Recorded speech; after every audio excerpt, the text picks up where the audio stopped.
사랑합니다. 성도 여러분, 5분 말씀 하루 묵상 최현우 목사입니다. 레위기 13장 45절과 46절 말씀 읽어드리겠습니다.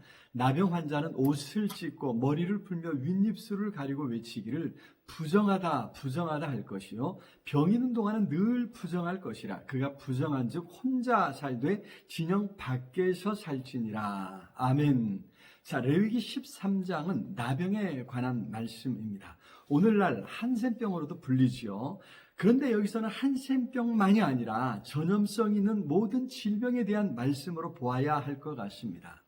먼저 우리가 주의해야 할 것은 성경이 문둥병을, 여기 나병을 죄의 결과라고 언급하진 아니하셨다는 것입니다. 사실 어떤 병이든 죄의 결과는 아닙니다. 물론 잘못된 생활이 원인이 되어서 병에 걸리는 때도 있을 것입니다. 또 이스라엘 백성이 범죄했을 때 하나님께서 형벌로 나병을 내리신 적도 있긴 있었습니다. 모세에게 대적했던 미리암의 경우가 있지요. 이거를 잘 구분해야 합니다. 질병으로 힘들어하는 사람을 정죄해서는 안 되는 것이죠. 하나님께서 그를 병으로 심판하시는 것이 아닙니다. 죄로 인해 세상에는 여러 가지 어려움이 생겨났습니다. 그 세상에서 때로 질병에 걸리기도 하는 것입니다. 우리가 알고 있는, 아니 알 수 없는 여러 원인에 의해서 질병에 걸린다고 하는 것입니다.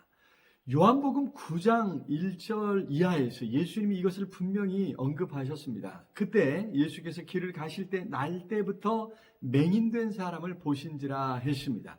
그때 제자들은 그가 태어나면서부터 맹인으로 태어난 것이 누구 죄 때문인가를 물었는데 예수님은 그러한 생각에 전혀 동의하지 아니하셨습니다. 오히려 그를 통해 하나님이 하시는 일을 나타내고자 하심이라 말씀하시면서 그의 눈을 고쳐주시고 보게 해주셨지 않습니까?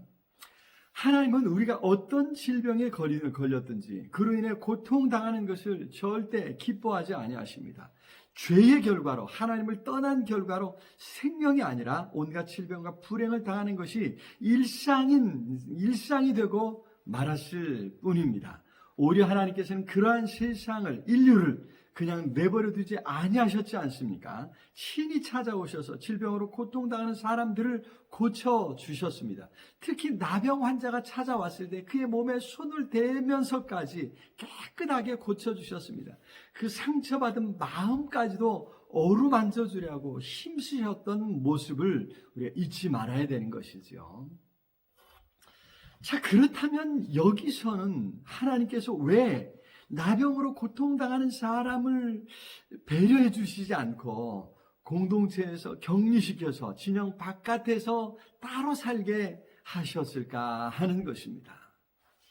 먼저 전염되는 것을 막기 위한 의학적인 이유 때문이라 할 것입니다.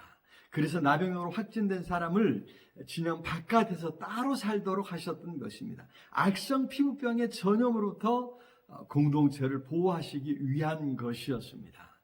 요즘 코로나19 사태 속에서도 우리는 거리두기 또 방역수칙을 잘 지켜서 다른 사람에게 전염되는 것을 막도록 힘쓰고 있지 않습니까? 질병에 대한 과학적 연구가 없었던 당시 사회에서도 하나님께서는 이처럼 격리하심으로 전염을 막으셨다고 하는 그런 말씀입니다. 또한 나병이 지니는 종교적 상징성 때문에 나병에 걸린 사람을 진영 밖에서 따로 살게 하셨습니다. 나병이 지니는 전염성, 치명성은 죄의 무서운 속성을 잘 보여주고 있지 않습니까? 죄도 나병처럼 파괴적이고 전염된다는 것입니다. 그래서 나병에 걸린 사람을 진영 밖에서 따로 살게 하셨던 것처럼 죄악을 내버려두지 말라고 하시는 것입니다. 반드시 격리해서 죄와 결단하게 하시는 것입니다. 그런 아픈 결단의 과정을 통해서 공동체가 보호되는 것입니다.